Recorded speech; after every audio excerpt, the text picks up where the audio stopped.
Move over 2012, 2015, and 2022. The 2025 Boston College Eagles are trending towards becoming the worst Boston College team in recent history.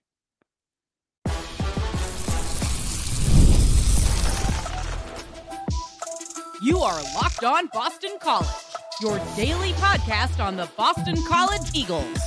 Part of the Locked On Podcast Network, your team every day. Hello, everyone, and welcome. This is Locked On Boston College, your team every day. I'm your host, AJ Black, Eagle Insider, part of the 247 Network. I've been covering Boston College for over 10 years. If you're looking for news, analysis, and details on your Boston College Eagles, you are in the right place. Locked On Boston College is available free on YouTube or wherever you get your podcasts. Today's episode is brought to you by FanDuel. Right now, new customers can get bet just $5. And if your bet wins, you'll get $300 in bonus bets to use across the app. Download the app today. On today's show, we're going to be diving into the Clemson game. We're going to look at the defense. They struggled the first half, played better in the second half. What do we see? What is going on there? The QB talk. What should O'Brien do? We'll look at Dylan Lonergan. Is there things that he can control? Are there things that he can't? We'll get into that. And overall, what the heck happened in this game? And today, joining us, we have Mitchell Wolf of Eagle Insider. Mitch, how's it going? Again, with the result of the game, could be better. Not as bad as last week, honestly, because, when everybody looked at the schedule this season, we all looked at Clemson and said, yeah, it's probably a loss. Most likely a loss. Clemson's, even before Clemson started going bad, it was like, Clemson's going to be a good team. That's going to be a tough game. They're probably going to lose because BC just does not beat Clemson. They haven't done it in 15 years. This team had questions. A lot of those questions have gone negatively, and the result was about what we expected. If you go back, I don't think our score predictions were exact, but you and I were both a lot to a little, and that's exactly what this game was. Yeah, I had 38-10. That was pretty close. Okay, so, yeah, exactly. Yeah, you pretty much nailed it.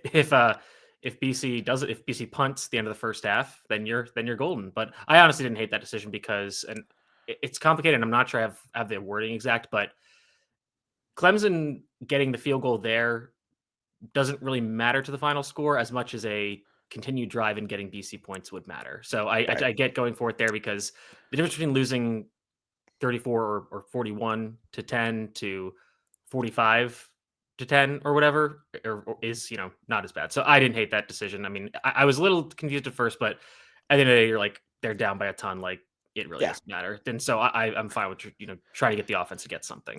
The only chance you would have had with that punt. So if you folks didn't watch, they had the ball and they went for it on fourth down. I think they were around 40. Yeah, around their own 40. And didn't get it. And then Clemson kicks a field goal to basically put it away. But I get the rationale there because you need to hit lightning in a bottle against Clemson when you're playing this way. And honestly, on that series, they had a few deep passes that were close. And Jeremiah Franklin, Kalen Chudzinski, they would have been difficult catches and been like, wow, great catch. But they couldn't bring them in because they were, I still think they were pretty decent throws. They were catchable passes, but they would have been hard. But they're like, okay, the pass is there. Yep. Guys need to catch the ball. So let's talk about what happened in this game. It was more of the same from the Pitt game.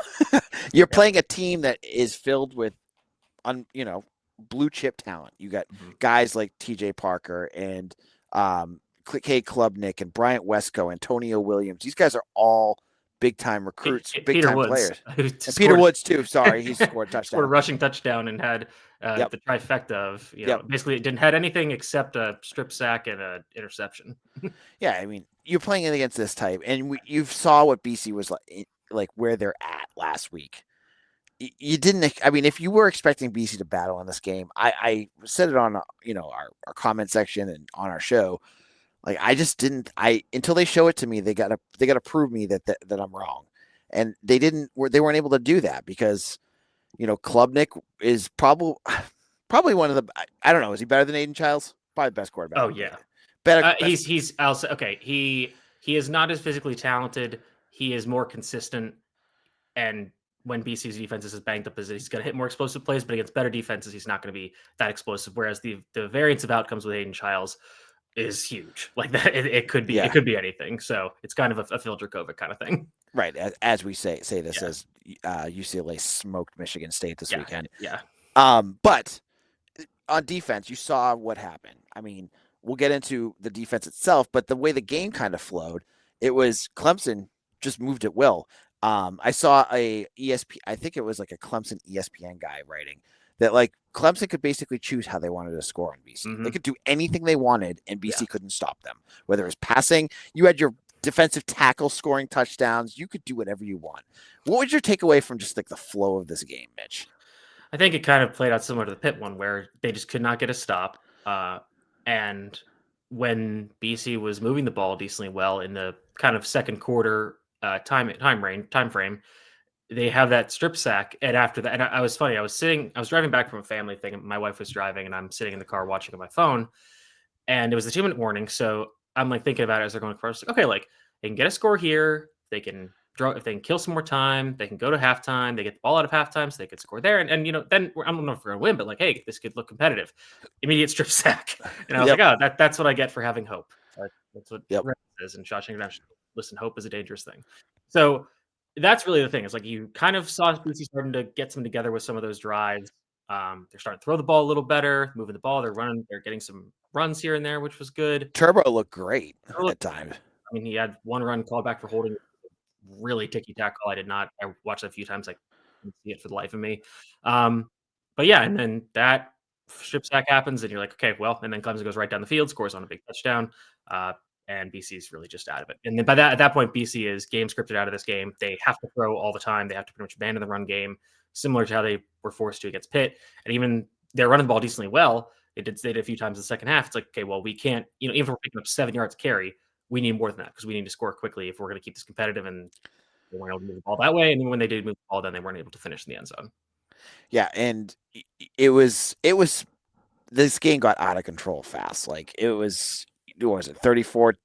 34-10 at halftime, yeah. Halftime. And it didn't change until the 2 minute, until like inside of 30 seconds in the fourth quarter, when Clemson was going hurry up down in the under the 2 minute drill. I think that their running back that scored at the end of that drive is a former walk on. So I think Dabo is a soft spot for those guys. I think that's why they really wanted to get him a touchdown. I'd have to look that up, but I think that's the case. So that would explain why they were going hurry up. But other than that, I was watching them like, this is interesting that this is the second opponent that has, gone aggressive late in the game when they're pitching a blowout, and they want to run the score from BC, which I'm like, that's interesting. Yeah, I don't know what that was all about. But one thing I wanted to say, I mean, everyone, you all watched the game. You saw the first half. It was just ugly. They couldn't stop them. They couldn't get much going offensively. Mm-hmm. Dylan, you want to talk about the offensive line for a moment? Yeah, I mean, it was a weird game because on Dylan Lonergan's 24 dropbacks, he was only pressured 5 times, which is a great pressure rate. You only have, and when you're in this kind of game where you are in a pass-heavy script, you're like, okay, they're going to pay passing a lot, so that's fine. The problem was on those 5 pressure dropbacks, he only got to throw once, which was the first play of the game, and that throw was incomplete. There was a scramble, and there were 3 more sacks. And credit to Clemson, they did a heck of a job scheming up some of those simulated pressures and coverage rotations that have fooled Lonergan before, and he continued to struggle with that. And when you're playing against an elite defense like this, you're going to get punished with sacks because Clemson didn't blitz a ton because they didn't have to, because they have guys like Peter Woods, CJ Parker, Will Helt, Stefila, and Green who can get pressure really quickly. And I mean, Peter Woods was a nightmare for BC in this game. He had a bunch of plays where it's just like, yeah, I mean, that guy's a top half of the first round pick kind of player. Like he's just dominating BC's guys who, the offensive line has been struggling. Some of them are, interesting players, maybe not overly great, but there was a play where he just, oh no, this is somebody else, never mind. But yeah, he was just wrecking BC's entire game plan, especially as a pass rusher. And then they have other guys. So you can't really double team any one of them because then the other ones will really punish you. Yeah, it was just a tough game for them, I thought. And you're playing the best defensive line you're going to play this season. So up to this point, because you got Notre Dame coming up too. It would be close. I think Notre Dame's a little deeper, but the highs of Clemson's talent are higher. So that was, just kind of an overview.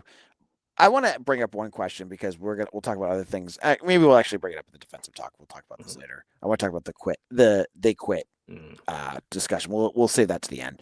But in a moment, we're going to talk about Dylan Lonergan and what we saw from him, what we saw from Shaker Reisig. We'll get into all that in just a moment.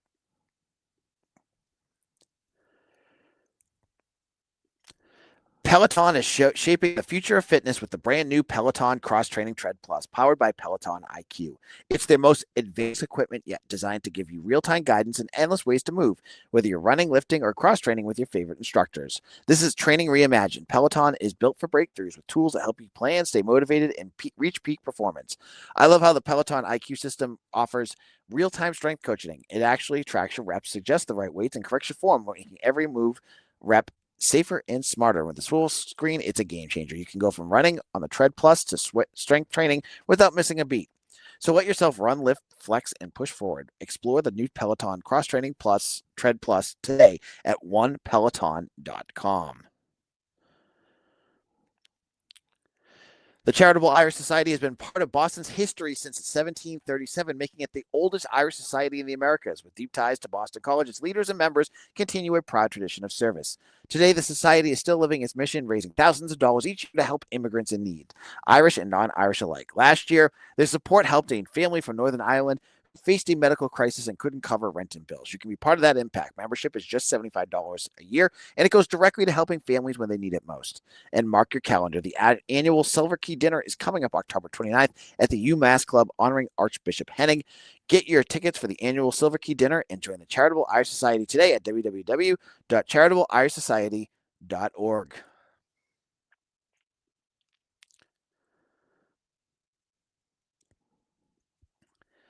Locked On Boston College, AJ Black here, and thank you all who have made Locked On Boston College your first listen every day. And to all my everydayers out there, thank you so much for every one of you tuning in. I know it's been a bit difficult season, and I know this has the feelings of some of the worst seasons that we dealt with under Steve Addazio, Frank Spaziani, and Jeff Havley.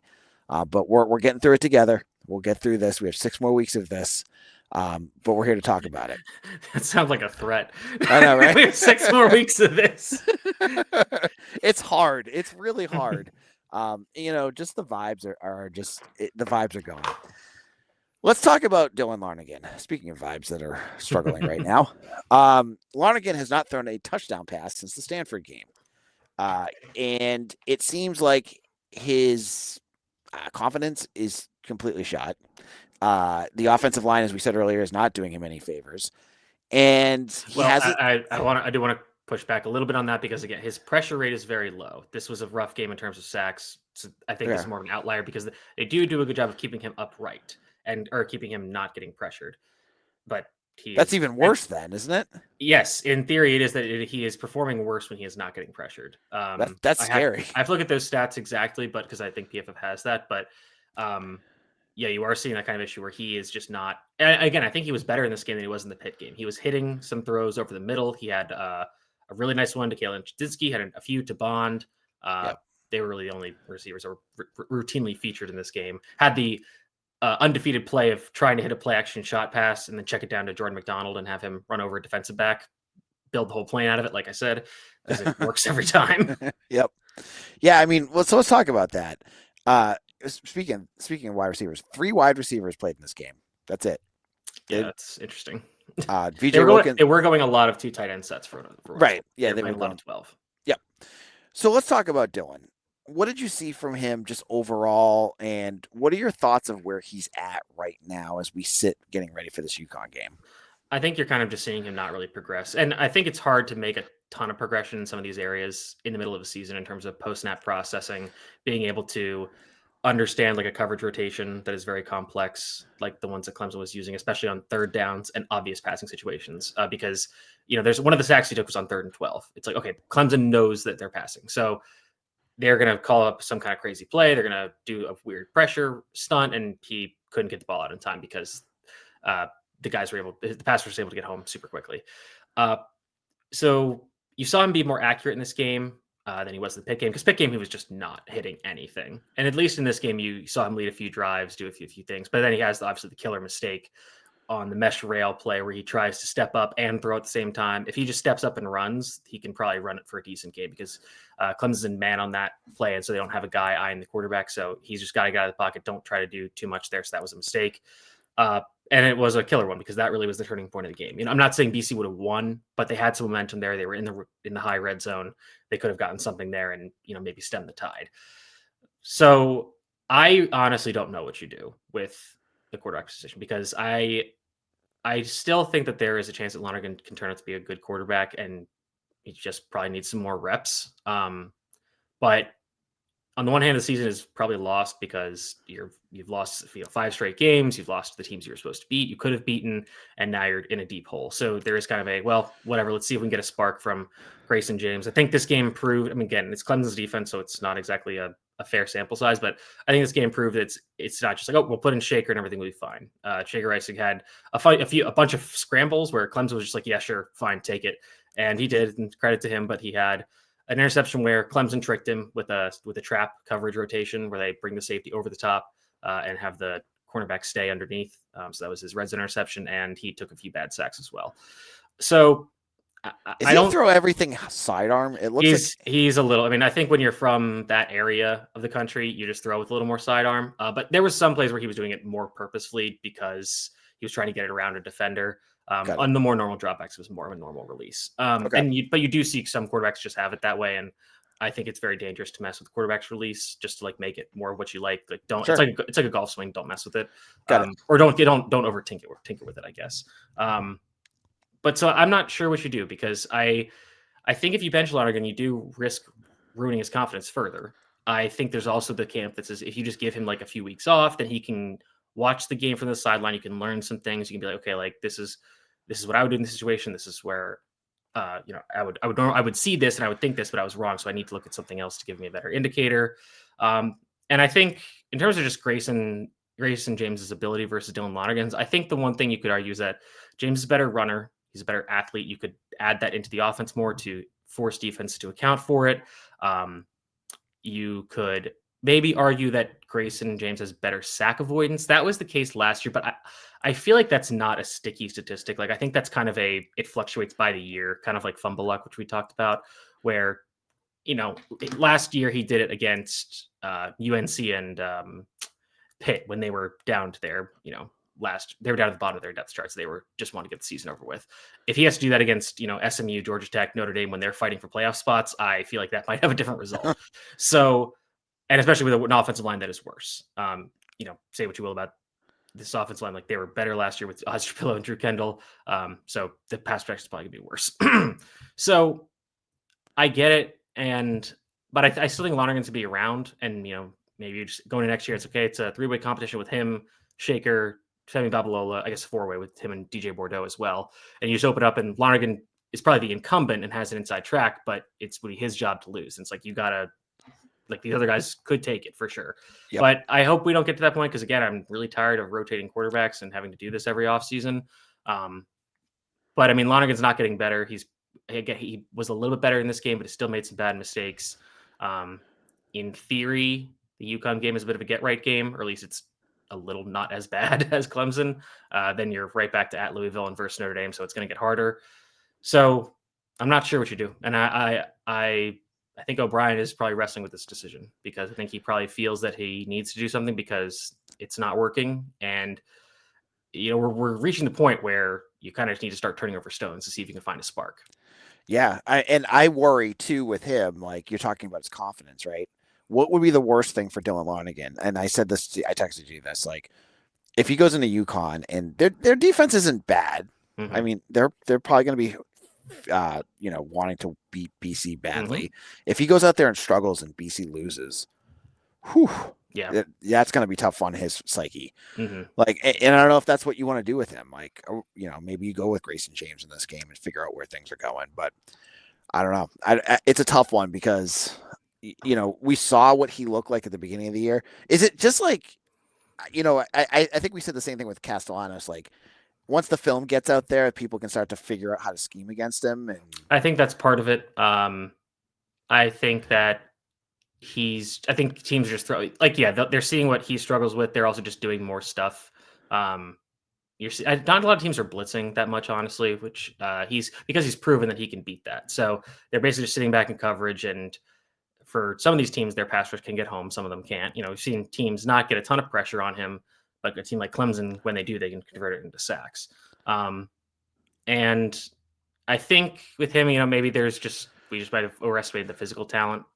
He's got a good arm, not a great arm. So some of these throws deeper downfield are not as accurate. They're still fine. Like, it's not a huge problem, but it's, and I think that was the case the first few games, but it's not really something you can change game to game or in the middle of a season. So yeah, I mean, I think a lot of it's just teams kind of figuring out what to do with him. And probably, I think also a big part of it is obviously BC not being able to run the ball. Is they can, BC can't run the ball on early downs. They can't get into good down distances. So when Dylan Lonergan has to throw, it's 2nd and 10, it's 3rd and 8, it's 3rd and super long. So it's obvious, and that's difficult for him. It's difficult for any quarterback to have to operate that way. Yeah, and we'll talk about what part of the reason why this is happening, which is the defense. The defense is not getting any stops, and so BC falls behind. Mm-hmm. So let's get into that in just a moment. We'll talk about the defense.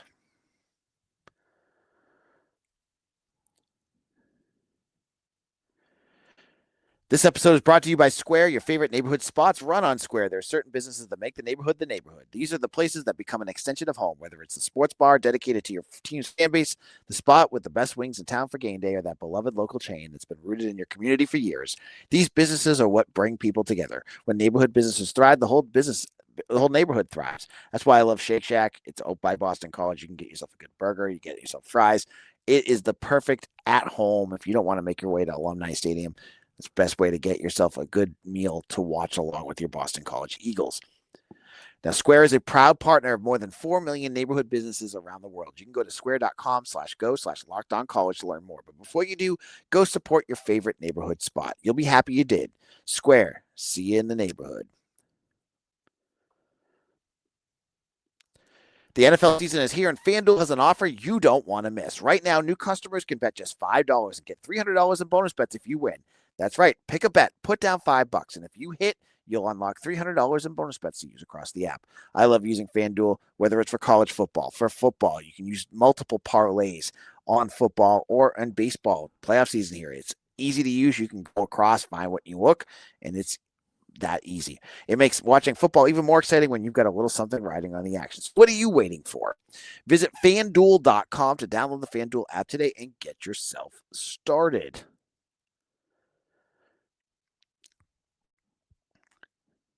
Locked on Boston College, AJ Black here of Eagle Insider.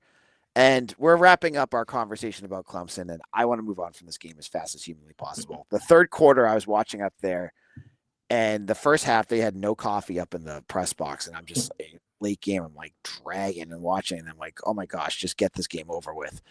And the student section, they all filed out by the third quarter. It was bad. I mean, They do Mr. Brightside now between the third and fourth quarter. I thought they did the 2-minute. Did they do a 2-minute warning? I thought I saw something about that in this game. Okay, never mind. No, end of third quarter. Okay, well, there was probably 40 kids left to do it. So it was just. I mean, I get why they do it there because you want that's something that the student base likes, but it was just really kind of sad. Just sad where things are at. Now, speaking of sad, let's talk about the defense. And a lot of this, some of this has to do with injuries. I'm not blaming talent, but that first half. Well, I am. Well, you can blame talent. Okay.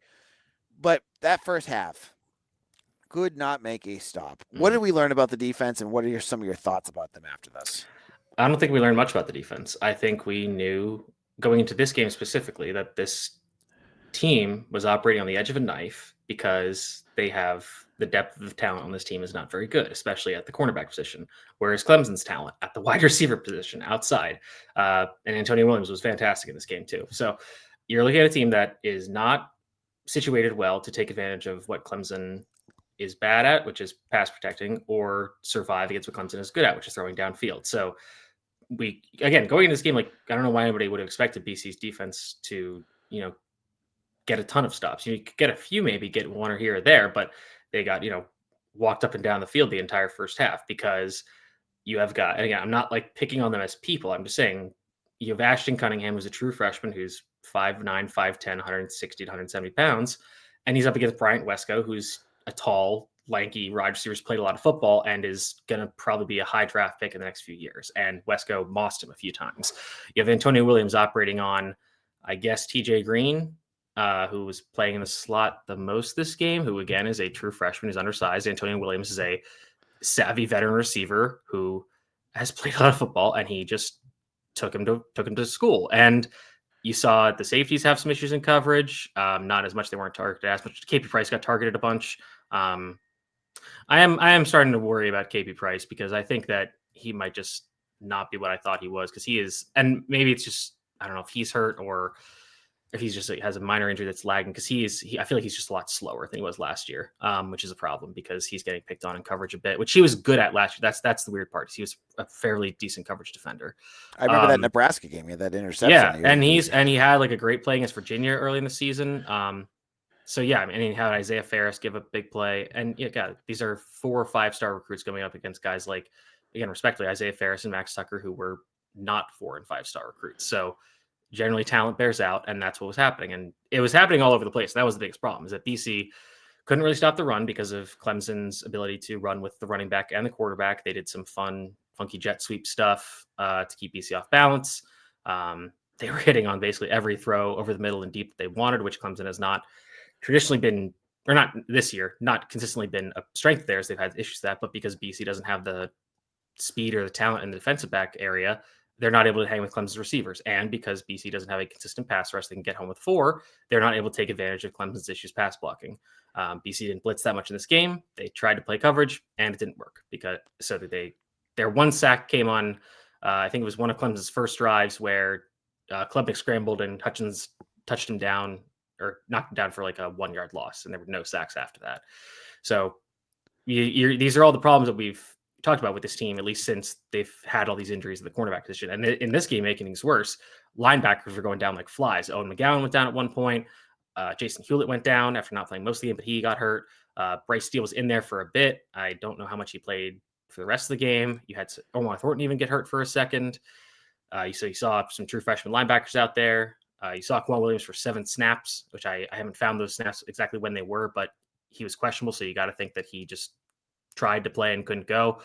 So you're playing guys who are, backups at the power forward level, or guys who were starters at the FCS level, and they're playing against a Clemson offensive line that isn't very good, but they're better than that level of player. So it's tough to watch. But so that first half was brutal. It was just, Clemson just marching down the field.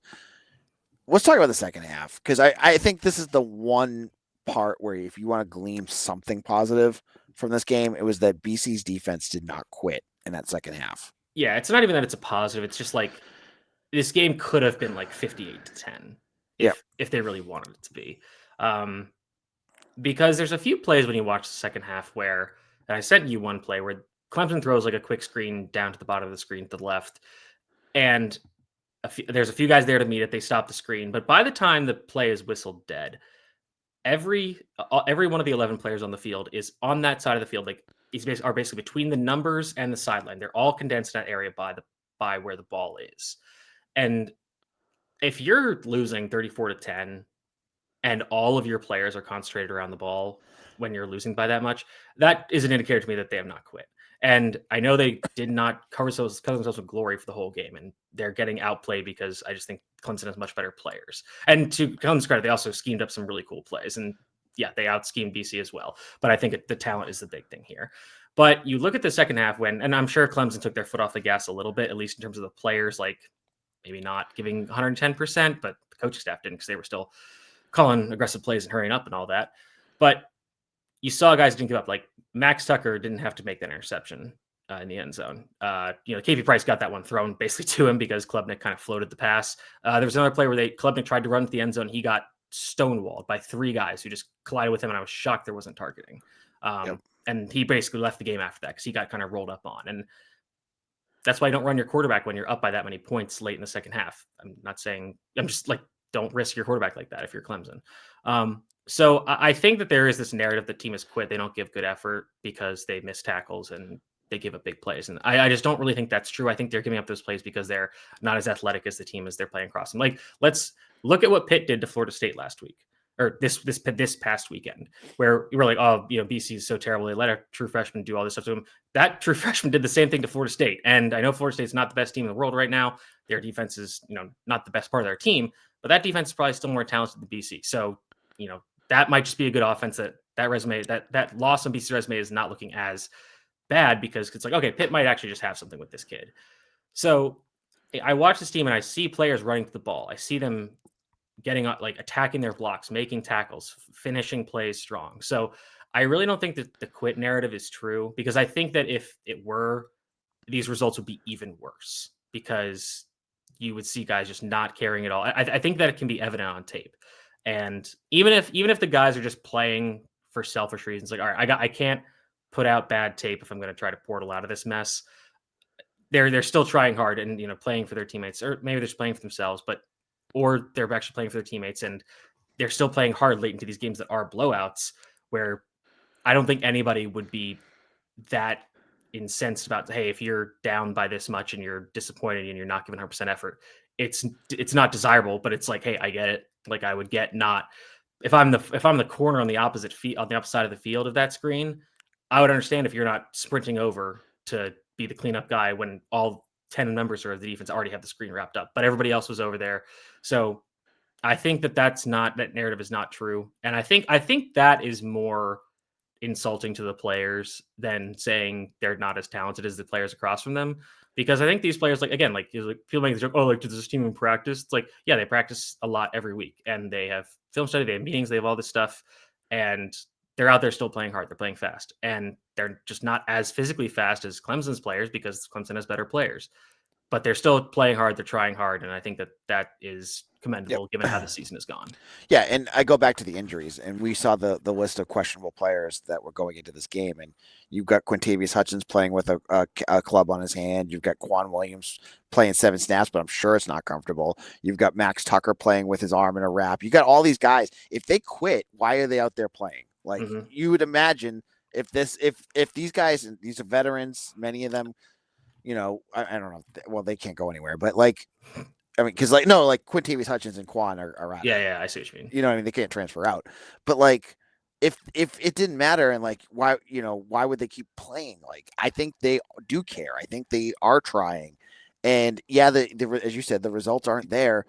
But I can't watching them. I can't say these kids have quit. It's just, as you said, it's just such a talent gap right now, and an experience gap, and it's really tough to watch. All right, so Mitch, on Friday we're gonna talk UConn. This is UConn week. It kicks off to if you're listening on Monday today with the exhibition game for basketball. That's men's and women's. I don't know any predictions of who's going to get beat harder. Women's probably. I abstain. I plead the fifth. Okay. All right. Well, I think this is a lot of excitement for the men. So maybe they'll get something going. We'll see what happens there. But on Friday, we'll talk about the UConn game. Mitch, where can people find your work? You can find me at Mitchell T. Wolf, WOLF on Twitter. Check us out at Eagle Insider. The film review for the offense will be up on Monday when you're listening to this. So we'll hopefully get the Tuesday or the defense one out on Tuesday. Mm-hmm. And like AJ said, we'll be on to UConn. Spoiler, I think BC can win this game. I think they should still win this game, even though they're playing like crap. But they also need to win this game, because if they don't win this game, then it's okay. And again, I already used my big stunt on the Pitt game, so I don't know what I'm going to do if they end up losing to UConn, but maybe we'll talk about that on Friday's episode. All right. And you can follow me on Twitter at AJBlack247. You can check me out on YouTube, obviously, wherever you get your podcasts. I'm also on Facebook, Instagram, TikTok, all the social media apps, to make sure you find us on there. We'll see you all again tomorrow for another episode of Locked On Boston College, your team every day.